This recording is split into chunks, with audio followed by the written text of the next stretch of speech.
Okay, let's dive in. You've sent us a really insightful stack of sources laying out some of the most significant challenges currently facing the Biden administration. Quite a broad spectrum of areas here. Yeah, it really is.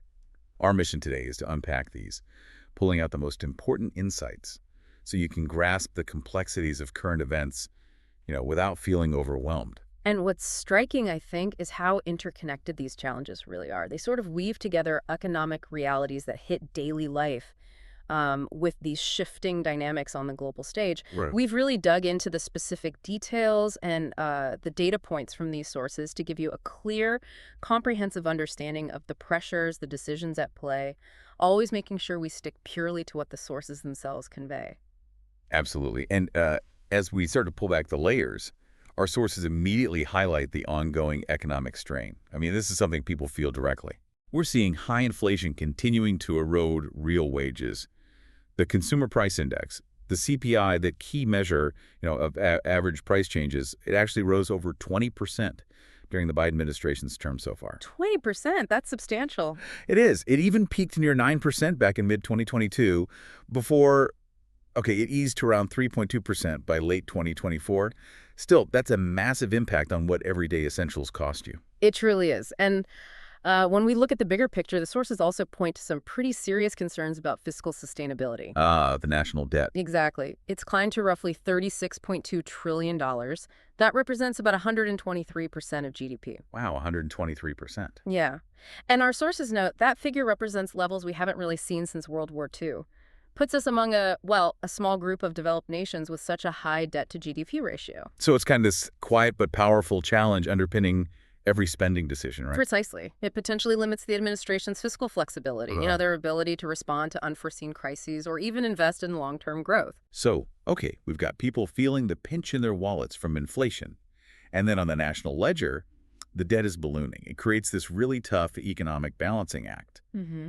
But the challenges aren't just financial, are they? Our sources show similar headwinds blowing domestically when it comes to legislative action. It leads to what's being called domestic policy gridlock. Yeah, that term comes up quite a bit. It seems some pretty bold legislative ambitions, things like the Build Back Better plan, various climate packages, even immigration reform efforts. They've either been significantly weakened or just completely stalled. And the sources are quite clear on why this gridlock has set in. They point to, sure, significant congressional pushback, that's expected. Right, from the opposition. But also, and maybe more surprisingly, really impactful intra-party divides. It's not just opposition from the other side. It's internal disagreements within the administration's own party that have, well, hampered progress. Inter-party divides. That's really fascinating. Do the sources, do they elaborate on the nature of those divisions? Is it more ideological, or is it about specific policy approaches that just can't get consensus, even, like you said, within their own ranks? From what the sources detail, it seems to be a mix. There are certainly ideological differences, on the scope and ambition of certain policies, Okay. but also very pragmatic disagreements on how much political capital to spend and maybe on which issues to spend it. It's this constant negotiation that, well, often results in legislative paralysis. And it's not just the big legislative packages either. Education policy also comes under scrutiny in these sources. Right, that's another area. Despite increased funding, we're seeing reports of stagnating test scores and, unfortunately, a rise in school violence. Plus, expansions to Title IX, that's the federal law, prohibiting sex-based discrimination in education. Those have triggered notable backlash. Adds yet another layer of complexity to the domestic agenda. It's interesting how closely tied these domestic policy struggles are to other issues, particularly the situation at the border. Oh, yeah. The sources detail significant border and immigration pressures. They note that migrant crossings remain at, well, troubling levels. Still very high. Yeah. And the administration's efforts to reverse some of the previous hardline Trump-era policies, like, say, the border wall construction or Title 42, that rapid border expulsion policy from the pandemic. Right, Title 42. Those efforts reportedly met with both legal and operational backlash. So the sources are showing us that even policy reversals aren't straightforward. They carry significant risks, unintended consequences.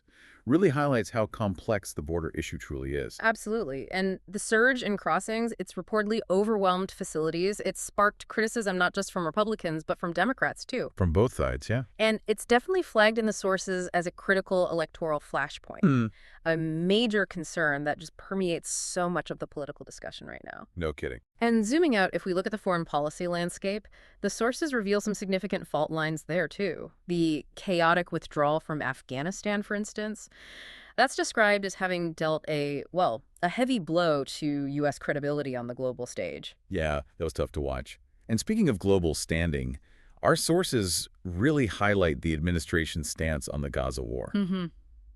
A very difficult situation. They detail its continued bulk support to Israel and the vetoing of UN ceasefire resolutions. What the sources emphasize is that this has sparked significant dissent, not just among international allies. Which you'd expect to some degree. Right, but quite powerfully within the Democratic Party itself. So this isn't just a moral or humanitarian challenge. It sounds like a truly strategic tightrope walk. It's reshaping the Democratic Party's internal landscape and America's global standing, all at the same time. That's precisely what the sources convey. It's a multifaceted dilemma, creates tension on many, many fronts. And beyond that? Well, beyond that, the sources also point to persistent tensions with China, covering areas like tariffs, tech rivalry, alliances. That hasn't gone away. Still a major focus. Absolutely. And with Iran, we continue to see stagnation, standoffs regarding nuclear deal diplomacy, proxy conflicts.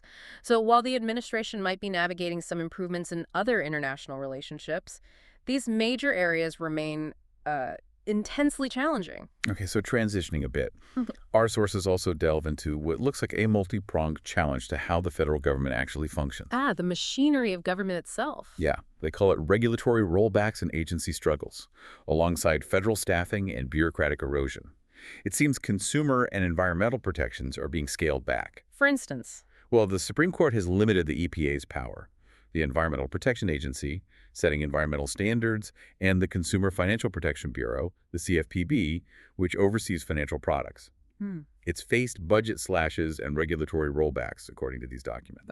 And what's striking there is that action on, say, climate and infrastructure initiatives is reportedly at risk. It's caught between these deregulatory initiatives and the presence of a conservative-leaning Supreme Court. So it points to a broader trend, maybe? Yeah. Where the ability of federal agencies to effectively implement policy is just being constrained. It seems to be the implication in the sources, yes. It makes their job much harder. And it goes even deeper into federal staffing. You mentioned bureaucratic erosion. Agencies like the IRS, Internal Revenue Service, taxes, and the CFPB are apparently losing staff. Budget cuts, hiring freezes. Right. This threatens core services, right? Like tax processing, consumer financial oversight, things that directly impact citizens. Absolutely. Basic functions are put at risk. But what the sources also mention are ongoing probes and lawsuits. For example, subpoenas issued to a former Jill Biden aide and Biden's physician. How do these things, the budget cuts, hiring freezes, and these ongoing probes, how do they compound? How do they affect the administration's ability to simply do its job? Well, our sources suggest they create a really significant drain on resources and focus. Okay. The combination of budget cuts and staffing shortages means essential services are stretched thin. That directly impacts efficiency, obviously. Makes sense. And when you add ongoing probes and lawsuits, as the sources detail, it just diverts vital attention and energy away from actual policy work, creates this constant need to manage external pressures rather than just focusing on governance. It truly impacts the operational capacity of these agencies. It almost sounds like a game of whack-a-mole for the administration, constantly shifting focus from one crisis, one challenge to the next. That's one way to put it, yeah, a constant juggling act. So what does this all mean politically? Taking a step back, our sources paint a picture where public opinion is, well, quite fractured. No surprise there, maybe. Pretty divided landscape. Yeah. And it's interesting to see how some of the administration's notable achievements, things like the vaccination rollout, the infrastructure law, maybe the climate summit, they seem to be getting overshadowed, at least according to these sources, by the persistent challenges. Inflation, legislative failures, global crises. And the broader significance here, if we connect this to the bigger picture, is how these combined pressures truly threaten to weaken support among key demographics. The sources specifically mention youth and swing voters, especially, of course, with elections always seemingly on the horizon. Always. This dynamic just creates a very, very challenging political landscape for the administration to navigate. Indeed. The sources clearly lay out a critical test for the administration, don't they? Can it frame its message more coherently? Can it revitalize policy momentum? Can it regain trust amidst such a complex and multifaceted set of challenges? That's the core question, really. Yeah, that's a powerful thought to consider as you reflect on all the insights we've unpacked today. Just how difficult it can be to shift public perception when so many powerful currents seem to be pulling in different directions.